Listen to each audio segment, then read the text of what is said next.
Hi guys, welcome to another short video by Antiques Arena. My name is Walter O'Neill and I'm going to do a little chat to you today as to why I've got into antiques and how I became about doing it. I've had a couple of people text me and say why did I choose antiques and how hard is it and could they do it and things. So it's a little video just to give a little bit of the history of why I chose antiques, how I started, and a little bit of the journey and some of the lifestyle to better help you understand whether you want to be an antique dealer or not. Now, why I got into antiques was back 10-15 years ago. I wasn't working at the time. We needed money for a bill. So my wife and I, as everybody else does, just rummaged some things together and went to a car boot sale. And as with any car boot sale, I opened the boot, the dealers piled in and they buying stuff off me for £2 and £3. And I absolutely thought it was brilliant. I loved it. I took about £200 in a morning, paid the bill I needed to pay. But then later on that day, walking around, I'm seeing my same pieces I've sold in the morning for £2 and £3 on other people's stalls for £50, £100. One man I actually thought was a friend bought a Staffordshire pottery cheese dish off me. Now I sold it to him for £1 because he was a friend. He was on his stall for £150. Now had he been a friend, he'd have said to me, hang on mate, hold on to that, that's worth money. Or even just said, I'll give you a fair amount, here's 30 quid, here's 40 quid, he'd have made a good enough profit. So it sort of annoyed me. And I went home and to be honest with you, all week I couldn't stop thinking about it. So I went out and the first book I bought was a Miller's. They're not very good, they don't, let me rephrase that, it's not that they're not very good, they're not very specific. They give you a general broad view of what's collectible and evaluation, but they don't tell you how to identify things and that type of thing is what I mean. But I bought the Millers and I would picture flick for hours and hours every night, looking at values, looking at pictures. I'd start watching all the TV programs that were out and I started going around car boot sales. And I did start recognising pieces that I would buy that I would see in the books. So I'd buy those pieces and I'd just charge a modest profit on them. And I started working the car boot sales that way. Eventually then I met a friend then who was, to me, absolutely unbelievable at dealing. He introduced me to 18th century drinking glasses. Now they're one of my biggest earners throughout the years. I've bought glasses in for pennies and sold them for hundreds. He wouldn't teach me the glasses at the beginning, but what I used to do was I was very crafty. I'd go with him to help him on his stall. He wouldn't pay me.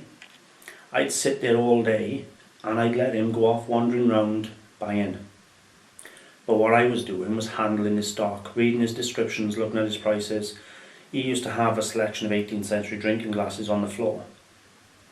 And he used to say to me, he won't teach me them because he doesn't want the competition. He doesn't want us to argue. He wanted, if I learned something, it'd be on my own back and so on. So that was fine, that was his choice. So I'd done it the hard way. I even bought sunglasses off him just to have the examples in the house. Obviously then I learned that, and as time went on I bought more and more, and every time I saw a reference book on the boot sale or antique fair I purchased that. And it grew from there. I don't deal in furniture. I know very little about furniture. For me, because I've always been an online dealer or a car boot sale dealer, most often than not it has to be under 2 kilos. So I deal in smalls, porcelains, glass, jewellery, silver. There's ample of it out there. But that's how I got into the antiques anyway. Now the appeal of the antiques, obviously the best part of the job is the treasure hunt. Every day you get up, you're going out there, you don't know where you're going to find them, or if it's 10 sellers in a car boot or 1,000. I've gone to antique fairs with 6 stalls and had a brilliant buying day. And I've gone to car boot sales with 100 stalls that's been full of toys and clothes. You don't know what you're going to find. At the end of this video, I'm going to cut in a couple of photographs just for you to see. I was down the car boot sale this week, and what do I see? They're selling a boat, and next to that boat they're selling a Victorian carriage, a horse and cart carriage. It's unbelievable. I've seen houses for sale on the car boot, cars, caravans, you name it. People will just turn up and they'll sell anything. So it's the treasure hunt. You don't know what you're going to find. Absolutely love the treasure hunt. Then of course you got the lifestyle. I'm a divorced father of 4, and all 4 children live with me full time. So the lifestyle is perfect. I can work my own hours, short of getting up early in the morning on weekends, which is fine. My oldest or my partner will stay with the children, but more often than not they're in school through the week, so I can work. As they were growing up, the joys of the job is, if they were ill, I didn't have to go work. If I wanted to work at home to be with the children, I could work online or do what I wanted. I never missed a single thing with the kids. I saw their first footsteps, their first everything. I could go to all the school plays. The family time is time you don't get back. The kids grow up so fast that just the lifestyle of being around the children and working is precious. It's worth its weight in gold. Let's be honest, everybody has different ideas of what they want for a job and different rewards. I'd rather less money and not be in an office almost suicidal, staying at the same 4 walls, letting my family grow up with a nanny, or me not being part of their life, not going to their plays or the soccer matches. I just wouldn't want that. That's not for me. The lifestyle I have is my children can go to school. I can jump in the car at any time of the day. I can pick a spot on a map. I can drive to it. I can do all the antique centres there. I can do the charity shops there. If I pass an antique fair or car boot sale on the way, perfect. On the way back, I can come a different route. If I see a pub on the side of a lake or side of a river, I'll stop and I'll have a meal in the beer garden with a glass of Diet Coke. You can't ask for better. I'll drive home on a beautiful evening with the sunset, anything. The lifestyle is here.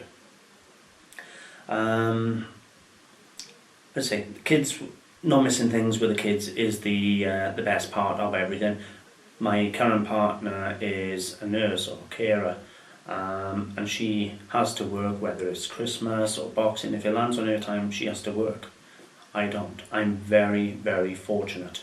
I can't emphasize to you how appealing that part of the job is. It gives you a life. We're not just here to work and sleep. We're here to live as well.